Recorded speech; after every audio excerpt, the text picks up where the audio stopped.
Tantor Audio, a division of Recorded Books, presents The Ultimate Star Wars and Philosophy. You Must Unlearn What You Have Learned. Edited by Jason T. Eberl and Kevin S. Decker. Series edited by William Irwin. Narrated by Joel Richards. Introduction. The circle is now complete. Star Wars has always inspired probing questions. January 31st, 1997, Lucasfilm 20th Century Fox releases the special edition of Episode 4, A New Hope, igniting a firestorm of controversy over the question, who shot first, Han or Greedo? May 19th, 1999, Lucasfilm 20th Century Fox releases Episode 1, The Phantom Menace, creating deep public concern centered on the question, why is Jar Jar even in this movie? May 19, 2005, Lucasfilm 20th Century Fox releases Episode 3, Revenge of the Sith, with its implied violent deaths of younglings and Anakin's gory immolation scene, raising the question in the minds of parents, is Star Wars still for kids? April 25, 2014, StarWars.com announces that the expanded universe of Star Wars outside of the films, radio, and television series is non-canonical, inviting dozens of novel and comic writers to ask the question, what did I ever do to George? November 28, 2014, Lucasfilm releases the trailer for Episode 7, The Force Awakens, prompting aspiring Jedi Knights to question, does lightsaber design adhere to any safety standards? Beyond fan speculation and sometimes fan angst, Star Wars has also inspired philosophical questions. Here are some examples, in the order Lucas intended. Episode 1. Does having a destiny foretold by prophecy rob a person of freedom? Episode 2. How does fear motivate the transformation of democracy into tyranny? Episode 3. Is the difference between good and evil merely a point of view? Episode 4. Is wisdom truly a matter of trusting one's feelings? Episode 5. Do we all have a dark side that we must confront within ourselves? Episode 6. Is it possible to redeem a life spent causing so much evil and suffering? Episode 7. Is having a beard essential to being a Jedi Master? Clearly, much of the world has by now got Star Wars under its skin. The cultural significance of phrases like, Luke, I am your father, I've got a bad feeling about this, and do or do not, there is no try, aren't merely pop culture cliches. They've penetrated academia, and there are hundreds of scholarly articles and books examining the deeper meaning of George Lucas's fantastical creation. One of these, Star Wars and Philosophy, More Powerful Than You Can Possibly Imagine, Open Court, 2005, was put together by the valiant editors of the volume you're currently hearing and came to Lucas's attention. This may have inspired him to ask a question of his own. What other deep cultural connections could be made with Star Wars? In turn, this question led him to commission a series of books relating themes in Star Wars with history, political science, and religion. In 2007, the History Channel premiered a documentary, Star Wars, The Legacy Revealed, which included interviews with scholars commenting on the saga's historical and mythological roots and connections. As much as Star Wars presents us with thoughtful examples of philosophical stoicism, with the Jedi's calm detachment even when being chased by large gooberfish, or raises questions about the mysterious Force, is it an energy field or a bunch of midichlorians? Or the power of both hate and forgiveness, as the Emperor and Luke battle for Vader's soul? It also urges us to understand our own historical, religious, and political circumstances. Star Wars endures because we see ourselves in its myriad facets. Of course, a lot has happened since the original Star Wars and Philosophy was published, just before the release of Episode 3, not the least of which are the excitement and enthusiasm generated by the knowledge that director J.J. Abrams is kicking off a new trilogy of films, set some years after Episode 6, and that there are likely to be other films, a Boba Fett spin-off as well. As philosophers, the contributors of the various essays in this book can't speculate on the deeper meaning of what's yet to come. Indeed, as the German thinker G.W.F. Hegel claimed, philosophy only captures its own time in thought. So maybe this won't be the ultimate volume on Star Wars and philosophy after the next trilogy is over. Still, the brilliant chapters you're about to hear contribute in novel ways to the critical appreciation of the Star Wars saga so far for fans and philosophers alike. We've been able to delve into subjects that the original Star Wars and Philosophy missed. Subjects prompted by not only the 6 feature films to date, but also the Clone Wars television series and stories from the expanded universe. This book also includes new takes on familiar topics like the nature of the Force. Does it have to have a dark side? And whether the minds of droids are similar to our own. Feminist authors critically look at how women are portrayed, in elaborate headgear or in gold bikinis, and treated, choked by their husband or chained to a giant slug, in the films. There's even a chapter on Boba Fett, our favorite bounty hunter, and his moral code, or lack thereof. Ties of family and friendship are important in the Star Wars galaxy, so several philosophers examine the moral psychology behind the relationships between characters from slaves to princesses. One chapter even answers the age-old question, can Chewie speak? We also examine the philosophical significance behind the impact of Star Wars on the real world as an important artifact of pop culture. Kevin Smith's charge, voiced by Slacker Randall in the film Clerks, that the rebellion is actually a terrorist organization, comes up for debate.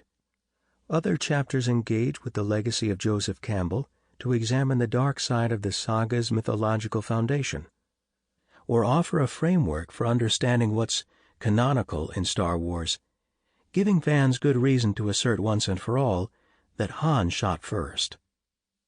It turns out that the philosophical questions that inspired us to collect some of the brightest minds in the galaxy in Star Wars and Philosophy were only the beginning. With the volume you hold in your hands, the circle is now complete, and those who were once learners may start on the path toward becoming philosophical masters. May the Force be with you. Episode 1. The Philosophical Menace. 1. The Platonic Paradox of Darth Plagueis. How could a Sith Lord be wise? Terence McMullen. Did you ever hear the tragedy of Darth Plagueis the Wise? When Anakin's friend and mentor, Chancellor Palpatine, casually asks him this question, as they enjoy a Mon Calamari ballet on Coruscant, you can almost hear Anakin wonder to himself, how could a Sith be wise? Believed extinct for 1,000 years, the Sith had a terrifying reputation as malicious agents of irrepressible evil. From a certain point of view, particularly that of a Jedi, the idea of a wise Sith is quite odd, if not outright impossible. Another sage who would have been confounded by the idea of a wise Sith was Plato of Athens, 429 to 347 BCE. As a Sith, Plagueis was a devotee of the dark side of the Force, which grants enormous powers to those brave enough to become living conduits for passions like hatred and anger. Such a person would be the exact opposite of what Plato would call wise. For Plato, wisdom is a virtue that is inextricably bound to humility and justice. It is found in the soul of the person who has learned to subdue their spirit and appetite through the exercise of reason. Plagueis, the wise lord of the Sith, therefore would present an insurmountable paradox to Plato. If Plagueis is a master of using rather than calming his spirit and indulging his appetites, how could he possibly be wise? How is it that he was able to live for well over a century without suffering the self-destruction that Plato foresees for anyone who does not rein in spirit and appetite? This paradox opens horizons for reflection on the themes of ethics, wisdom, and freedom. It also raises the possibility that Plato's ideal of wisdom is too narrow, and that a different philosophy of life might better explain the existence of a wise Dark Lord of the Sith. Respect for the difference between knowledge and wisdom.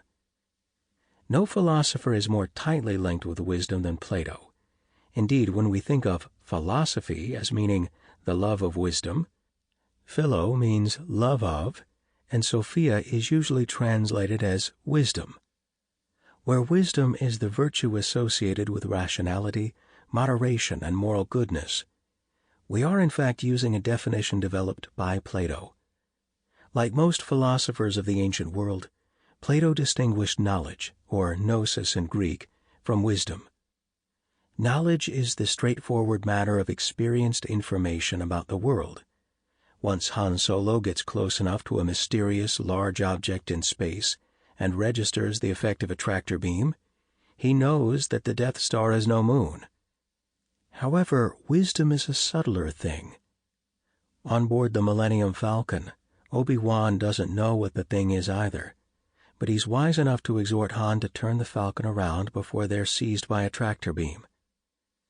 Plato quotes his master Socrates in the Apology as saying that the wisest of you is he who has realized that in respect of wisdom he is really worthless.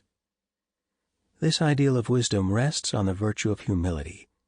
In the face of a universe of immense possibilities, the wisdom of a mortal creature is worth little or nothing.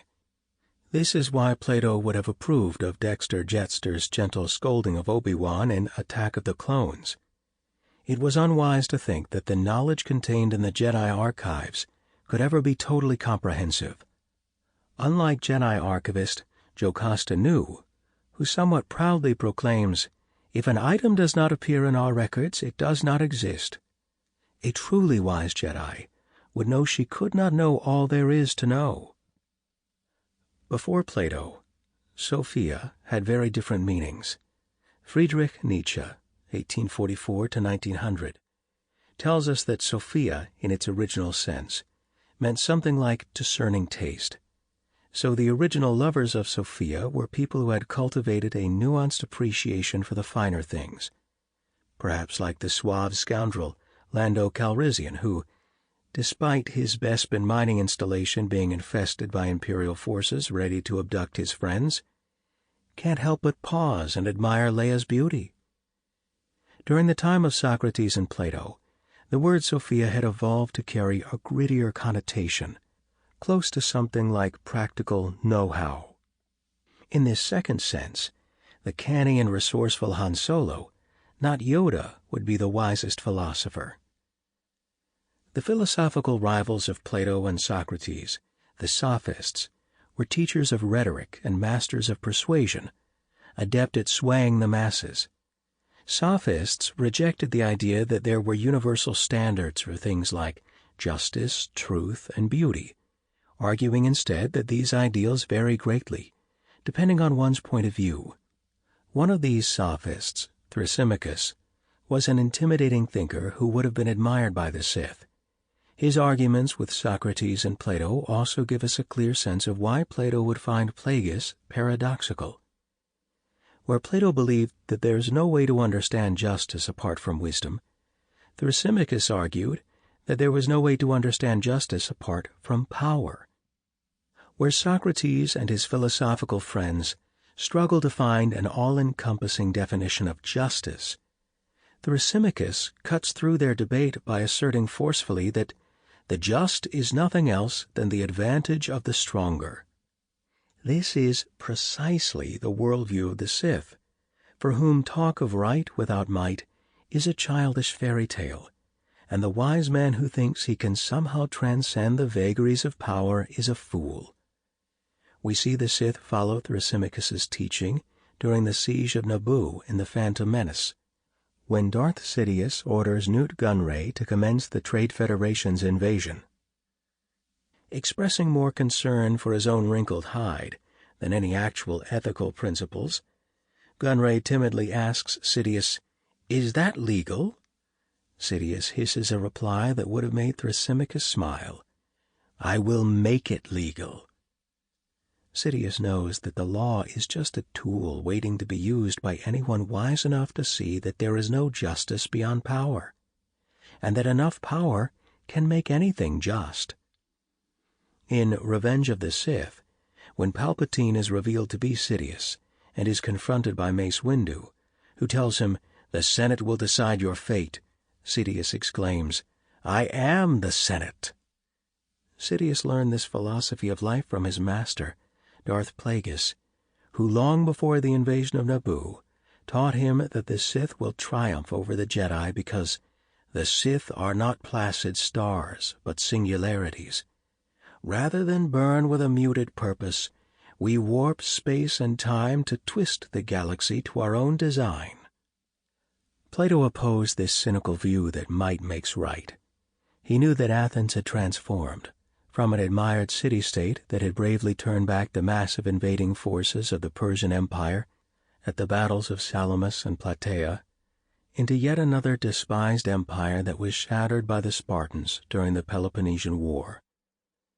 This occurred because the Athenians were swayed to the dark side teachings of the Sophists, convincing themselves that the powerful doing as they will is not injustice, but rather a necessary law of their nature that they rule wherever they can. Plato argued that this idea ultimately destroys whomever follows it, whether an individual or an entire city-state. Instead of a notion of justice as might makes right, Plato sought a definition of justice that doesn't rest merely on power, but ultimately on wisdom. Unlimited power. Plato would have admired the code of the Jedi that brought millennia of peace and prosperity to the Galactic Republic after the Battle of Ruusan. There is no emotion, there is peace. There is no ignorance, there is knowledge. There is no passion, there is serenity. There is no death, there is the Force. Consider now the Sith code as taught by Darth Bane. Peace is a lie, there is only passion. Through passion I gain strength.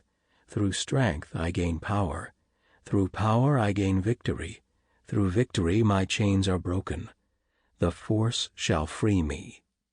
Where the Jedi seek peace through mindfulness and control of their feelings, the Sith hope to use passion, power, and strength for the ultimate goal of freedom. As Plagueis explains the difference, remember why the Sith are more powerful than the Jedi, Sidious.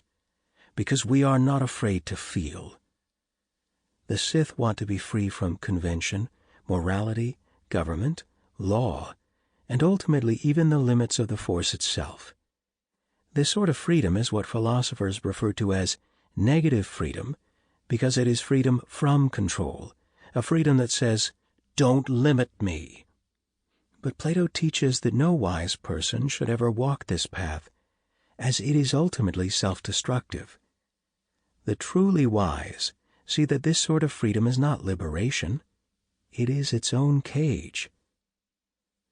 Plato asks us to imagine that our soul has three parts: the rational, the spirited, and the appetitive.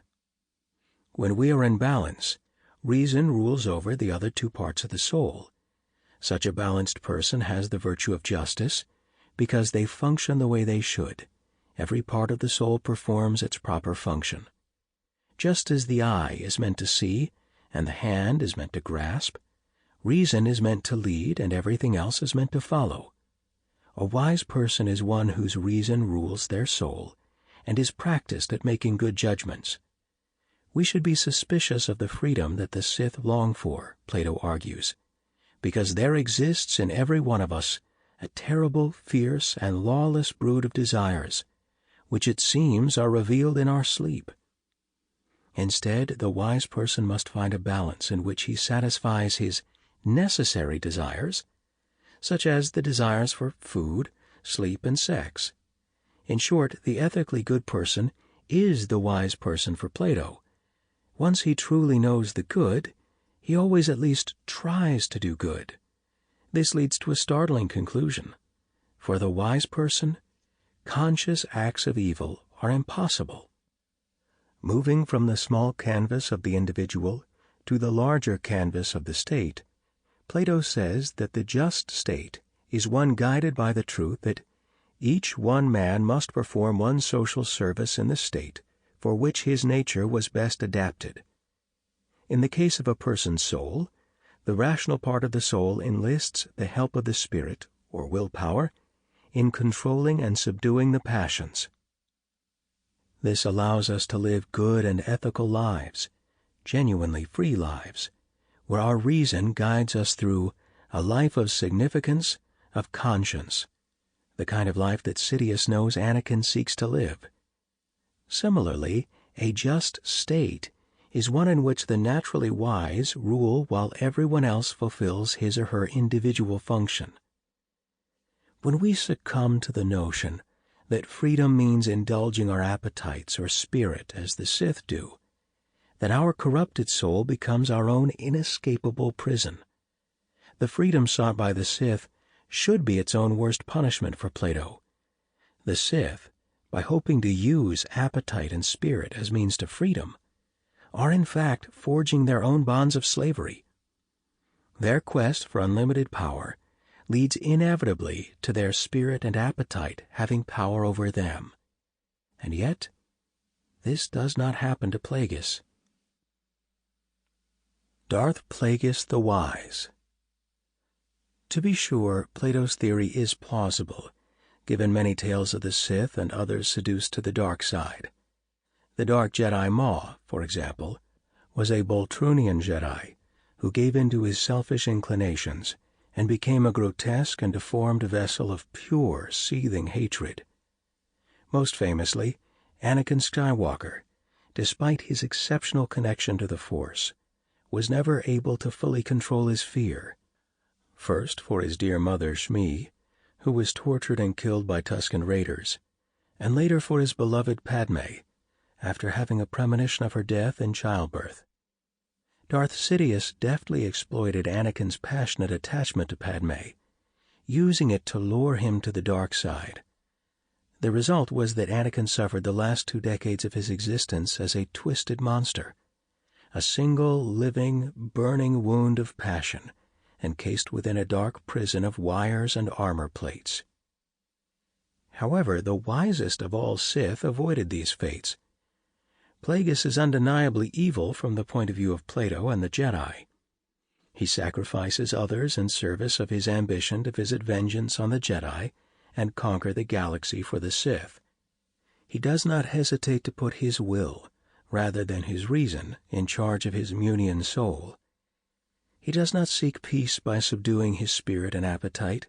He fans them like the flames of a forge, in which he crafts his ambitions. However, none of the other qualities that Plato associates with evil apply to him. He is capable of great violence and brutality, but yet is fully able to restrain himself when the time is right. He is a calm and careful scientist, even if a morally repugnant one, who experiments on living creatures in order to learn as much as he can about the Force. His plot to take over the Mun financial empire of Damask Holdings unfolds over decades, just as his plan to murder his own master, Darth Tenebrous, took a human's lifetime to come to fruition.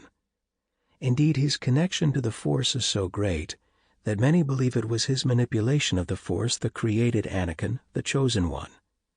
Instead of descending into the madness and corruption that Plato and the Jedi foresaw for anyone who deviates from their path, Plagueis held his own steady course for decades toward the most ambitious vision of all. He did not merely want to crush the Jedi and bring the galaxy to heel, as he told his droid 114D. His goal was nothing less than to extend my life indefinitely, to conquer death. This wise Sith Lord was a Platonic paradox, a restrained, patient, and rational being who used violence, passion, and lies in his quest for power. More disturbing to Plato than the mere existence of an evil yet wise being would be the fact that Darth Plagueis mostly shares Plato's vision. In the Republic, Plato describes a just city-state as an analogy for the ethical soul. In both cases, the rational element works with the spirited element, and together they will preside over the appetitive part, which is the mass of the soul in each of us, and the most insatiate by nature of wealth. They will keep watch upon it, lest, by being filled and infected with the so-called pleasures associated with the body, and so waxing big and strong, it may not keep to its own work, but may undertake to enslave and rule over the classes which it is not fitting that it should, and so overturn the entire life of all. Plato's concern that reason rule over spirit and appetite is precisely Plagueis's motivation for destroying the Jedi and conquering the universe on behalf of the Sith. He hopes to call forth a scouring storm that would lay waste to everything antiquated and corrupt, and pave the way for a new order in which the Sith would be returned to their rightful place as the stewards of the galaxy, and before whom all the diverse species would bow, not only in obeisance and fear, but in gratitude for having been drawn back from the brink. Plato and Plagueis agree that the average ignorant citizen is too foolish to accept his own inability to govern himself, and so wise rulers must rely on deception in order to protect the masses from themselves. Plato calls this opportune falsehood the noble lie. Similarly, the Sith use deception to trick the Republic into giving the Sith the power they need in order to finally protect the lesser beings from their own craven instincts and bring peace and order to the galaxy.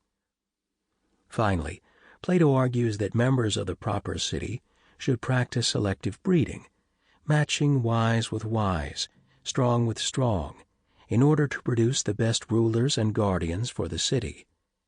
Likewise, Darth Plagueis, the wise, was the fruit of selective breeding.